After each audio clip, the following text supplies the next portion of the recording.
Hey guys, this is Sykes bringing you a brand new adventure, this time in the world of Pokemon Zeta. Now, I haven't played this before really, I just had a quick, just sort of like, dabble in it, like just a quick look at it, because I could. It is a hacked ROM, but it is a completely new made Pokemon game sort of version thing. I'm not going to bother reading it because I don't particularly pay attention to story, but that's just me.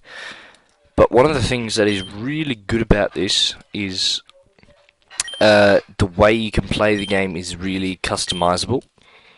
So, of course, my name is Sykes. That is my name. Don't live it up. And this is what it is. Would you like to do a challenge run? For this one, yes. If you would like to see me not do a challenge run, then by all means. If you want to see any of these in this, I can do that. I can do Nuzlocke. I can do we're going to do randomized this time, but I can do PP challenge, solo run.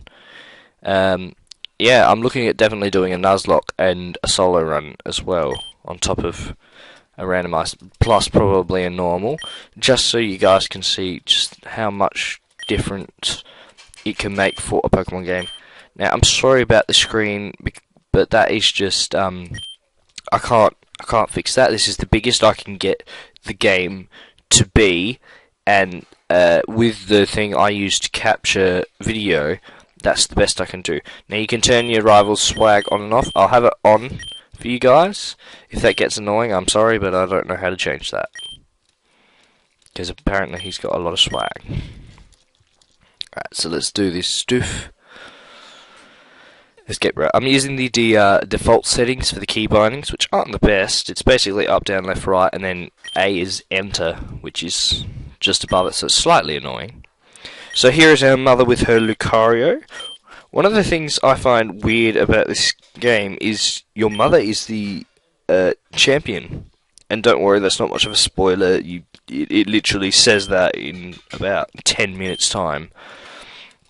So you're ready for your first Pokemon. We have stored Pokemon emergencies. You may as well take one. Team Asgard, blah blah blah. So Team Asgard is the big bad guys in this, like Team Rocket and Team Magma and all that. So Team Asgard. So we'll probably be fighting Thor, Loki, Odin, what's her name, Sif, all them. Now, what Randomised does means, if you didn't read the thing because I was just clicking through it too quickly, is literally it means that the starters in every wild Pokemon I'll come across is randomized for every Pokemon that is possible to find in this game. So when I was playing around with randomized, I did it twice just to see how it would be. So the first time I could start with either Gallade, Goldeen, or I forgot what the other option was, but another base option. And the other ones were, the second time I tried it was Wurmple, Timepole, and Tiratuga. So we don't know what our three options will be this time. It'll be any of the 704 Pokemon. So let's have a look. But I'm going to tell you in a second something really cool that happened, which is like really weird. Okay, so our first option is a Cleffa, which, as long as it's not the only Pokemon that is like starter evolution, I don't want to start with something that's like full evolution. Oh my freaking god. Oh, yes. Okay, I'm definitely picking Murkrow because... Okay, and Gardevoir was the last option. But I'm definitely picking Murkrow because Honchkrow is literally my all-time favourite Pokemon. I can't believe that for this series, it literally randomised my favourite Pokemon into female, so that kind of pegs it down a bit for me. I don't know what I should call her. I reckon I'll call her Mimi, just because I can. Why not? Alright, sweet. I'm just sort of like mulling through all this. One of the cool things of the features is you do get the Pokemon walking behind you. Now this is the, I'm not sure if it's cool or weird, but this guy, default, has a Snubble, and he battles you, like, you know, the first guy you battle is to whatnot. But the last time I battled him in my second go round to see what it was like, and make sure it was completely randomized, is the fact that his Pokemon would be randomized as well. But the randomized Pokemon I got last time was a freaking Kyogre. So I started with the Timepole, and I'm facing up a freaking Kyogre. That was just ridiculous. Okay, so this time he's got a Golduck. Okay, so that's interesting. Oh, well, I guess that's okay, because look at this move pool already. That's pretty awesome, because both Time Pole and Gallade, which is what I did with the other time, weren't very good, like move pool wise, that did damage. I mean, Gallade's only attack was Confusion, and the problem was if I came across the Psychic type, which I did, I can't do that much damage to him because I don't have any other like normal type attacks or anything. Whereas at least with our Mimi here, we've got a move pool that allows a flying type attack, a ghost type attack, and a dark type attack. So I was lucky this time that it wasn't a legendary. So the fact that he had a Kyogre last time tips off to me to the fact that it is more than possible that just in the wild I'll be looking through grass and whatnot, and bam, I'll have a legendary just pop out of nowhere and be like, yeah, sweet, I'll take that. I'll take that any day. Alright, so the first thing we got to do is go to this professor's place. Now, I do know the first few little bits of what to do, but otherwise I'm playing completely blind. I don't know what to do after talking to the professor and getting his student, which is what he's saying now. Go fetch my student. I'm apparently his errand boy. So you go into this building here, which is the student academy, which is where you find, I think his name is Jake. I'm not entirely sure. Yeah, Jake. His name is Jake. So Jake is our rival and is the guy with all the swag. Yeah, he has swag. Yeah, your mum is my hero. See how he just said swag there? Swaggiest trainer. So basically in every sentence with the swag button on, he'll just say swag, swaggiest, swag, swag, swag. So that's going to be interesting. So then I said, who needs a Pokemon when you have swag? And let me tell you that, oh, yeah, Saxon. I can't believe it, I get my own Pokemon. So the funny thing about this game is you don't actually get your Pokemon from Professor Oak. You get your Pokemon from, like, a cave that has them. Now, for you guys, because I probably put up at the same time as doing this, both the Nuzlocke and the solo run and the default settings. So, I won't ruin who the default starters are for this, but they are pretty awesome, if I do say so myself. Like, good choices, I would have said. Like, perhaps not the best, and perhaps three that don't really make sense to go together, but three good choices nevertheless. So he's telling us to go off into the wild and battle things. Now I'm going to go in the Pokemon and see if I can pick up some extra Pokeballs.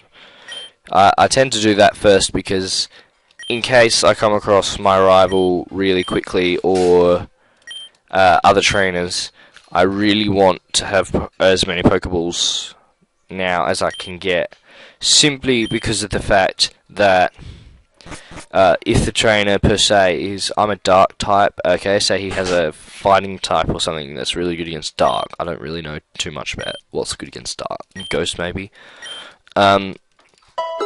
Yeah.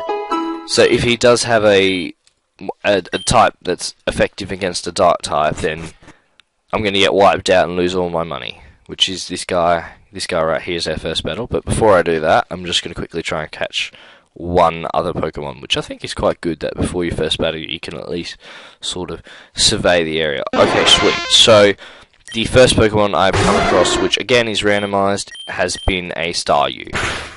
Now, for the sake of this playthrough, because I'm a nice person, I'm not going to catch anything beside, with the exception of legendaries, that are not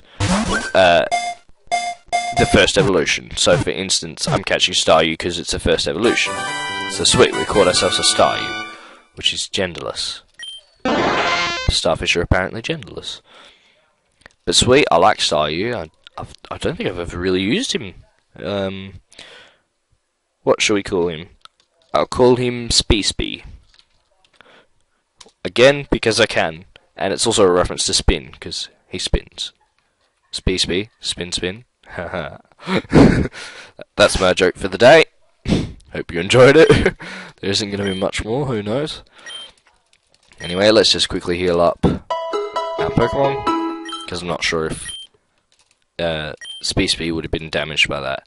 I'm nicknaming them because, well, I can. why not? So let's see what this guy has. Hopefully he doesn't have any legendaries.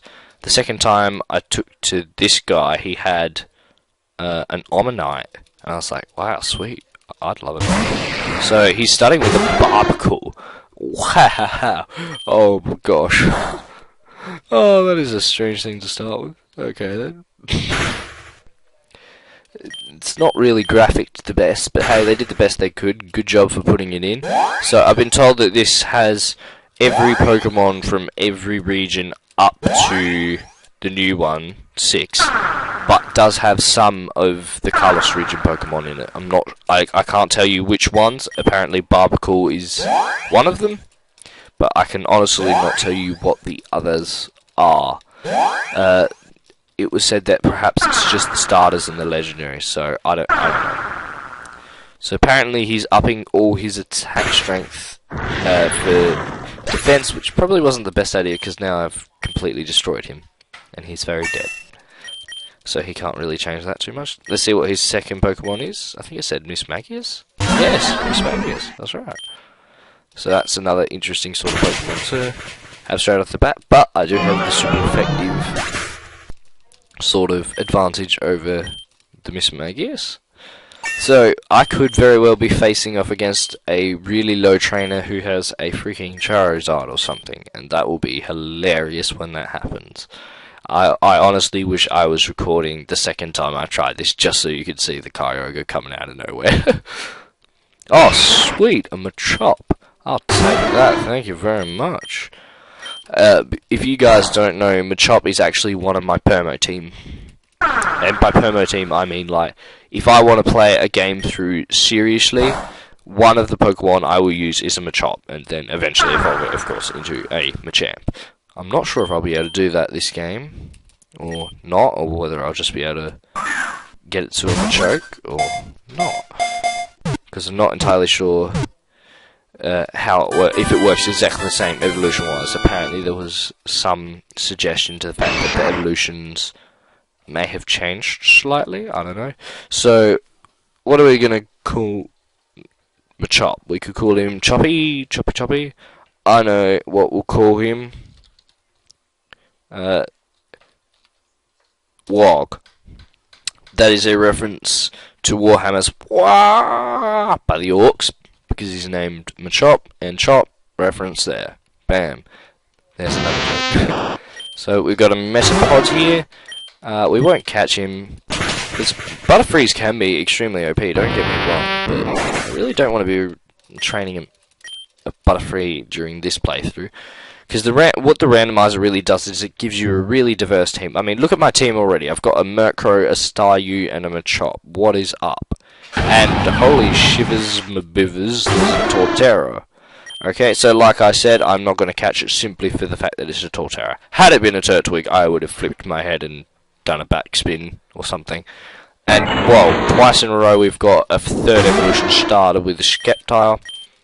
I don't know if I'm pronouncing that right. Sceptile, I think, is the correct pronunciation for it. So I'm just going to be looking through here for basically what I can use my entire team for a while, until I've just come across something a little bit better. Electric, had that been a Tynamo, that would have been an excellent grab. I love Electros. He looks so boss. So boss. I'm kind of hoping for a starter. Well, starters are OP. As well as, although Murkrow will be forever in my heart as my partner, well, Honchkrow really, but Murkrow, because that's the starter evolution. I do like a lot of the starters as well, and have enjoyed starting with them. So I'm sorry if this is boring, just me searching for... Okay, I'm not going to go for Clamp. Okay, because that's just weird. I actually didn't know originally when I first played Ruby and Sapphire how to evolve Clamperl into Horntail and Glorious. Alright, here's a Lapras. Let's get the Lapras. That's a pretty cool find. Anyway, I didn't know how to evolve it, and so I spent a lot of time training in Clamperl, and I actually think I eventually had a level 65 or something Clamperl, and it was just so powerful, and I just didn't know that it didn't require leveling up to evolve, that it actually required the scales. what are they, heart scale and a jaw scale or something. The problem is you still got the same sort of catch rate as Lapras usually is, so it might be a bit harder to catch him even though he's only level 5. So I guess that's the bad part about getting really awesome Pokemon at the beginning, is that it's much less likely to capture them. But we're going to go ahead and try and use every single one of our Pokeballs until we've caught this Lapras. Which, ooh, that was very close. Very close. I'm kind of thinking that a Lapras will be actually a really good thing to have on our journey, partially because I can teach it Surf once we get the HM Surf.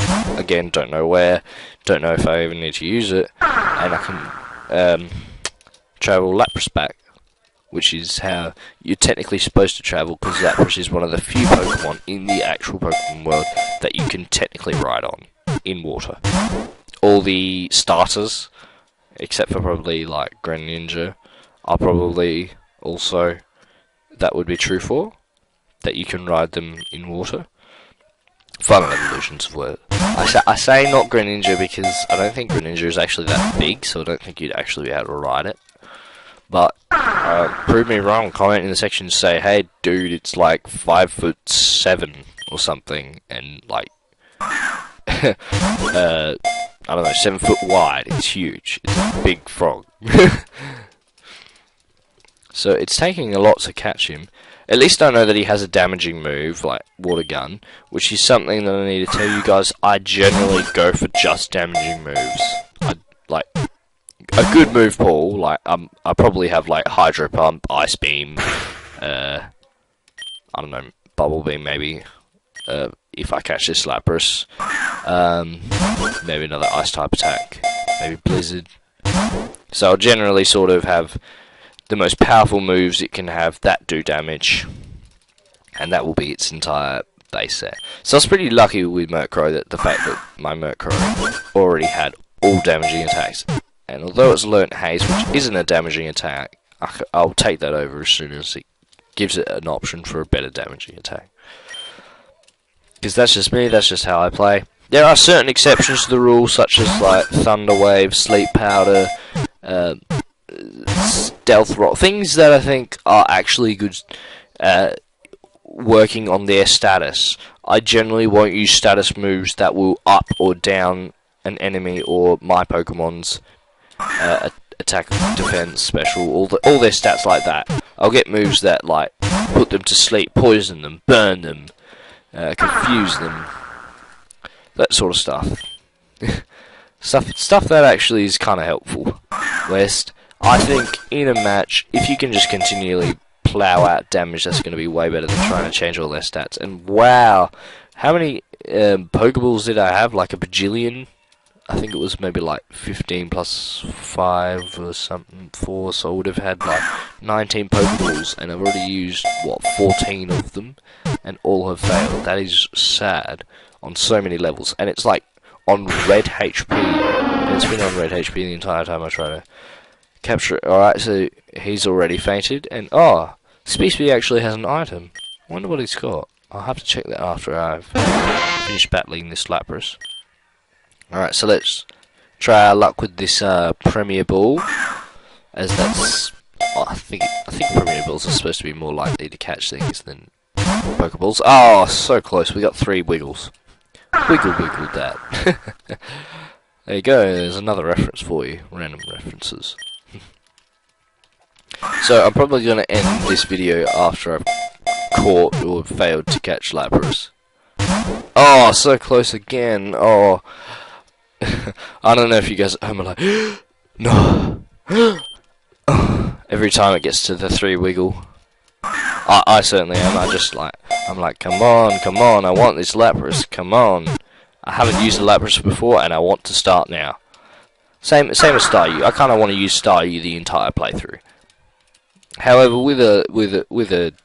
if I get a Lapras, then it's either going to be Staryu or Lapras, because they're both water types. You really don't need 2 water types. Oh wow, so I'm down to 1. Whoa. So I think, yeah, I'm down to 1. Yeah, I'm down to 1. This is the last chance I possibly have to catch this Lapras. catch this Lapras. Yeah. Oh, two wiggle, three wiggle. Nah. Nah. Well, that's a bloody shame. Oh. That's sad. I wanted that Lapras. Oh well, in the later stages of the game it'll be much easier for me to catch Pokemon like that. What? Oh, I thought he used Tackle and used Water Gun. It's not very good at telling me if or not I'm using the correct moves. Like, it's not flashing properly or whatever. Ah! I took out my Murkrow. So I think, from what it's saying, that Murkrow is the only one that'll actually have the following behind me. So it's just your partner. You can't have, like, I can't have my starty following me around, which is a bit of a shame, but oh well. So I hope you enjoyed. Hit a like and favorite and subscribe, and tell me what different types of Pokemon Zeta you want to see. Do you want to see the Nuzlocke? Do you want to see the Solo Run? Do you want to see Default? I will definitely do Default, so you don't have a choice in that, but do you want to see all that? Do you want to see Bravery Challenge? I don't even know what that is. And I'll see you guys next time.